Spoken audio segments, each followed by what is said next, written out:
Nggak ada kita mantang-mantang dan kita mengatakan, oh kayaknya ente nggak nyampe, yang ono lebih nyampe. Itu namanya jadi juri. Lalu orang ini ngobrol, menurut kamu lebih tinggi syekh mana? Fulan atau fulan?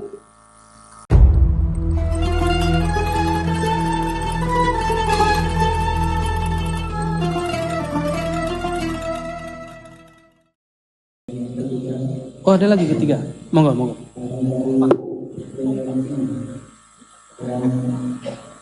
Terus dari MWCNU Geroga.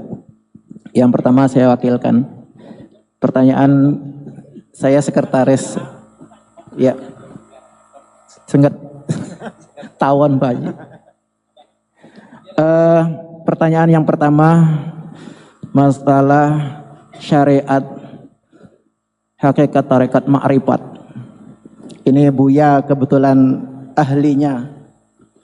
Sekarang kita ini terkadang orang yang ahli ibadah hanya di tataran syariat saja. Kalau hanya mengandalkan hanya rajin ibadah ke masjid saja, kalau kamu tidak bertarikat, maka kamu tidak akan naik kelas katanya. Dan di sini saling klaim. Ya. Apakah orang yang selalu bersyariat, beribadah hanya mengikuti 5 waktu, hanya rajin ibadah, akan selamanya tidak naik kelas seperti orang-orang yang hakikat, tarekat dan ma'rifat seperti itu? Mohon penjelasan. Yang kedua ini dari MWC NU Kecamatan Geroga. Masalah kita hidup di Bali, terjadi masalah kita bertoleransi, masalah mengucapkan selamat hari raya Galungan, Nyepi dan lain sebagainya. Apalagi kemarin ada yang beragama Kristen. Selamat Natal. Kita walaupun tidak kapasitas sebagai ketua atau sebagai punya jabatan di kantor, tetapi kita yang namanya bertetangga di Bali, Buya, apakah kita bisa mengucapkan selamat hari raya Galungan? Apakah kita akan terjadi perubahan akidah? Yang kedua, kita di Bali juga gubernur menyarankan semua yang ada di Bali setiap hari Kamis menggunakan seragam khas Bali seperti udeng, kamben dan lain sebagainya. Nah, pakaian adat itu apakah bisa mempengaruhi akidah dhahiriyah dan batiniyah? Hanya itu mungkin Buya, mohon penjelasan. Terima kasih.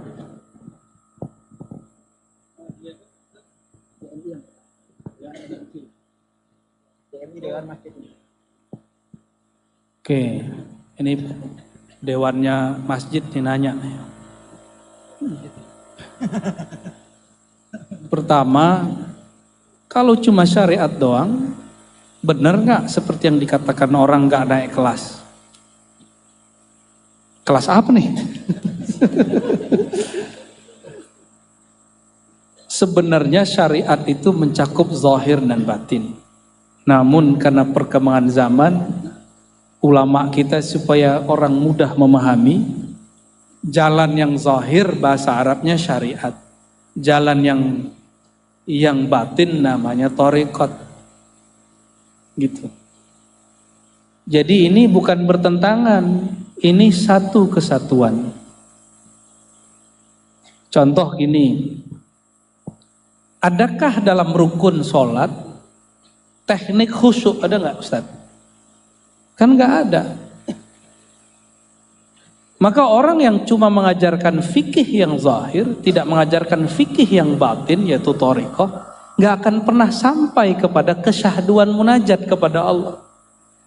Teknik mendapatkan syahdu itu diriwayatkan oleh para sahabat dari Nabi SAW. Seperti Sayyidina Abu Bakar As-Siddiq, kalau beliau takbir, suaranya langsung menghilang dan beliau menangis sepanjang sholat. itu beliau ambil sedikit dari nur baginda Rasulullah SAW. Lain dengan Sayyidina Umar, kalau sholat suaranya bikin masjid bergetar. Sayyidina Utsman agak sedikit syahdu, Sayyidina Ali standar tapi mendalam. Suaranya biasa aja beliau. Tapi beliau kalau baca ayat itu mengena terus di kolbu. Ilmu mereka ini diwariskan oleh tabi'in terus. Nah, di abad ketiga muncullah imam namanya Abu Yazid Al-Bustami. Mewarisi siapa? Mewarisi Sayyidina Abu Bakar Siddiq. Muncul Imam Junaid mewarisi Sayyidina Al-Hasan Al-Basri dari Sayyidina Ali. Itu semua mewarisi thariqah. Metode bagaimana cara syahdu dalam sholat. Ya. Jadi kalau maksudnya tidak naik kelas dalam artian batinnya tidak akan merasakan kenikmatan, itu benar. Itu nggak salah, nggak berlebihan. Ini saling klaim ya, wajar kan, setiap sekolah merasa paling bagus. Thariqat itu sama dengan mazhab. Setiap mazhab merasa paling lengkap. Thariqat juga merasa paling lengkap. Iklan kecap nomor 1. Makanya saya ikutin iklannya. Saya ambil thariqat ini, thariqat itu, kan kena iklan. Kalau antum kan iklannya iklan kecap beneran. Kalau saya iklan thariqat. Kiai ini bilang, ini thariqat aneh paling dekat sama Rasul. Ayo kita ambil Kiai, kita cobain. Kita ambil keberkahan ilmunya. Dia ini ngomong lagi, ayo kita jalanin. Gak ada kita mantang-mantang dan kita mengatakan, oh kayaknya ente gak nyampe, yang ono lebih nyampe. Itu namanya jadi juri. Tiba-tiba kata Imam Qushairi, ada seorang murid ngobrol-ngobrol sama temannya. Mereka habis sowan kepada 2 syekh. Lalu orang ini ngobrol, menurut kamu lebih tinggi syekh mana? Fulan atau fulan? Oh, langsung ditegur sama seseorang.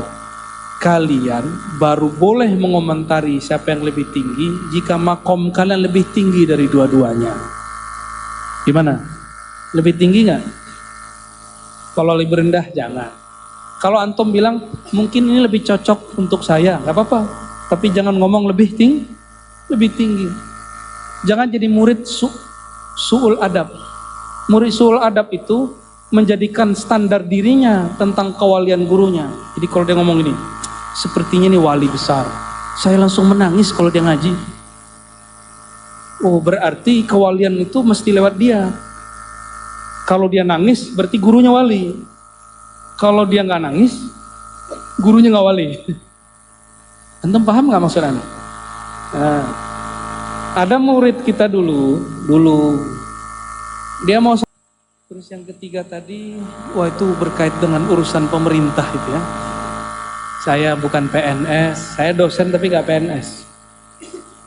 Nanti tanya sama MUI lah yang begitu ya.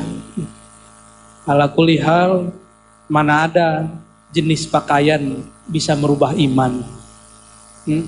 Ini Nabi pernah pakai songkok hitam nggak?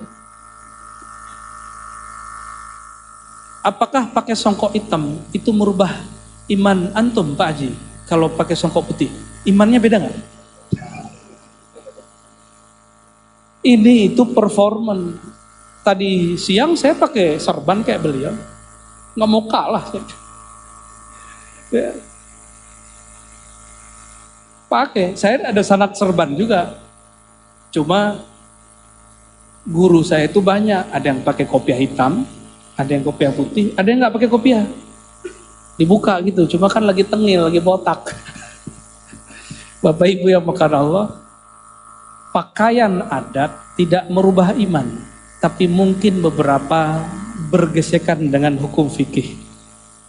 Nah, pandai-pandailah para ulama, makanya harus ada murid ulama yang berjuang di politik. Tapi jangan politisasi agama. Ya, pesankan kepada murid-murid yang berjuang di politik ini, coba kalian perjuangkan hak-hak muslim di negeri Bali ini. Kita nggak perlu konfrontasi, nggak perlu demo-demo, main cantik. Ya, saya tidak melarang demo, kalau mendesak baru kita demo. Tapi kalau masih bisa cara diplomatis, politis, yang sah yang sudah ada. Bisa. Ya. Saya baru paham di kampung saya, walaupun saya tinggal di Jakarta, kampung saya Sumatera Barat, itu semua sekolahnya wajibkan jilbab tiap hari, Pak. Bukan hanya hari Jumat. Muslim, non-muslim pakai jilbab. Muslimah maksudnya, bukan muslim. Di sini baru saya ngerasa, ya Allah, ternyata perda begini tidak menguntungkan muslim di wilayah minoritas. Kalau di kampung saya, wajar, kami ada satu slogan, adat bersandi syara, syara bersandikan kitabullah. Maka dibuatlah perda, perempuan muslimah wajib pakai jilbab. Tapi konflik terus dengan Kementerian Pendidikan, yang pusat konflik terus. Sampai ada beberapa guru dan sahabat-sahabat kita kepala sekolah diturunkan karena masalah itu, cuma karena masalah jilbab. Nah, jangan sampai konflik itu terjadi di sini. Cukup kampung kami jadi pelajaran. Main cantik. Ya. Minimal dibuat hukum fleksibel. Bagi yang muslim boleh pakai baju ini tapi yang menutup aurat dan tidak tembus pandang gitu. Baju itu kan budaya. Budaya itu tidak suci, budaya itu budidaya, hasil ciptaan manusia. Ini sebagai contoh. Waktu saya ke Puri ada raja yang nikah dengan putri Cina, itu patung-patungnya, ornamen-ornamennya ala Cina. Baju-bajunya berganti ala-ala Cina. Berarti pakaian adat tidaklah suci, bisa berubah. Itu orang Cina nikah, itu pernikahan cinta dan politik. Mereka begitu pinter main. Maka orang Cina di Bali aman ya, karena sejarahnya begitu. Nah sekarang kita sudah ada jalur torikoh politik. Nah itulah nama partai-partainya itu torikohnya itu. Dan semua torikoh partai kan merasa paling gitu, ya, paling adil dan paling tidak korupsi. Ternyata sama aja ya.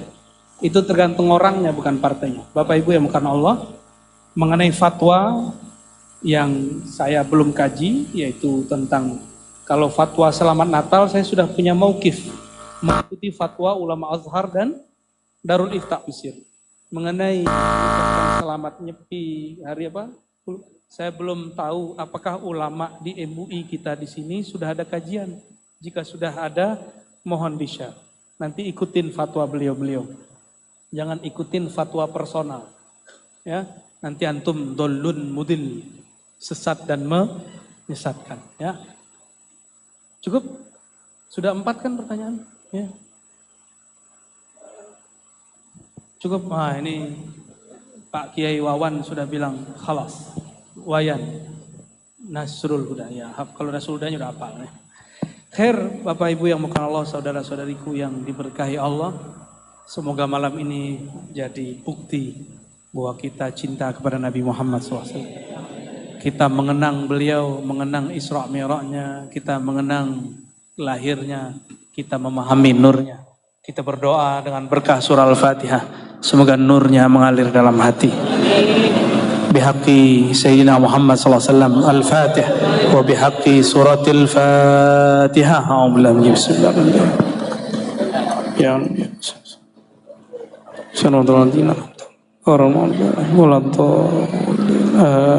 Allahumma ya Rahman Rahim. Ya Fattah. Ya Munazzil Al-Fatihah. Ya Mursil Al-Fatih.